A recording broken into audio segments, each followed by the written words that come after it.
దోస్తీ కొనసాగించారు, బీజేపీకి బానిసలుగా పనిచేశారు. ఆఖరికి ప్రత్యేక హోదా గురించి ఎవరైనా మాట్లాడితే వాళ్ళ మీద కేసులు పెట్టాడు చంద్రబాబు గారు, వాళ్ళని జైల్లో కూడా పెట్టాడు చంద్రబాబు గారు. అది ఆ పాత 5 సంవత్సరాలు.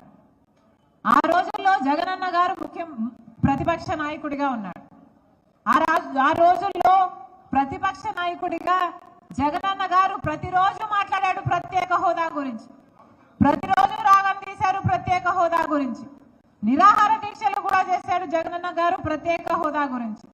ఇంకొక మాట కూడా అన్నారు, మూకుమ్మడిగా అందరూ ఎంపీలను రాజీనామా చేద్దాం, ఎంపీలందరూ రాజీనామా చేస్తే ప్రత్యేక హోదా ఎందుకు రాదో చూద్దాము అని టీడీపీ పార్టీని సవాలు చేసిన మహానాయకుడు, మహా ప్రతిపక్ష నాయకుడు జగనన్న గారు.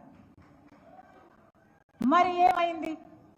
కోసం రాష్ట్ర ప్రజలను ప్రత్యేక హోదాను తాకట్టు పెట్టారు.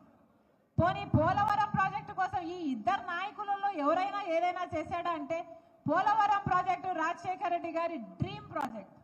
పోలవరం ప్రాజెక్టు 20 కోసం ఈ ఇద్దరు నాయకులలో ఎవరైనా ఏదైనా చేశాడా అంటే, పోలవరం ప్రాజెక్టు రాజశేఖర రెడ్డి గారి డ్రీమ్ ప్రాజెక్ట్. పోలవరం ప్రాజెక్టు 20 లక్షల ఎకరాలకు నీళ్ళిచ్చే ప్రాజెక్ట్.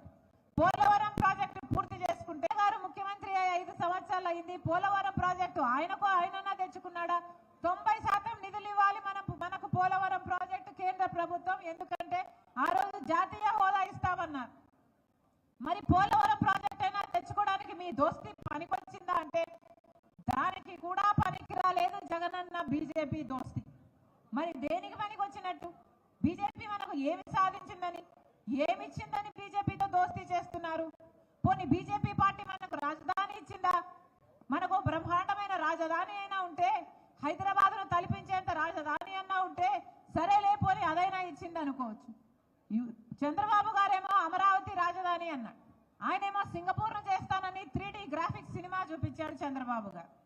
జగనన్న గారేమో 3 రాజధానులని మొత్తం గందరగోళం చేశారు. 3 రాజధానులు కాదు కదా, ఇప్పుడు ఒకటన్నా మనకు రాజధాని ఉందా? పోనీ 3 ఉన్నాయా? ఏదుంది అంటే ఏదీ లేకుండా ఉంది. మనం ఏం సాధించుకున్నట్టు? ఇప్పుడు చంద్రబాబు గారైనా, వైసీపీ జగనన్న గారైనా బీజేపీకి బానిసలుగా మారారు. లేకపోతే బీజేపీతో దోస్తీ కోసము మన రాష్ట్ర ఇంట్రెస్ట్ అన్నింటినీ మొత్తాన్ని ఎందుకు పనంగా పెట్టారు అని అడుగుతున్నాం.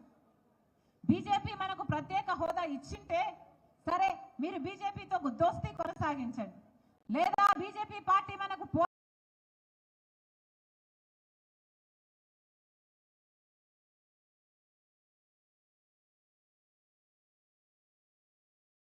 బీజేపీ పార్టీ పోని రైతులను ఆదుకుందా? రైతులకు రెట్టింపు చేస్తాం, దుగుణం చేస్తామన్నారు కదా మీరు ఆదాయం.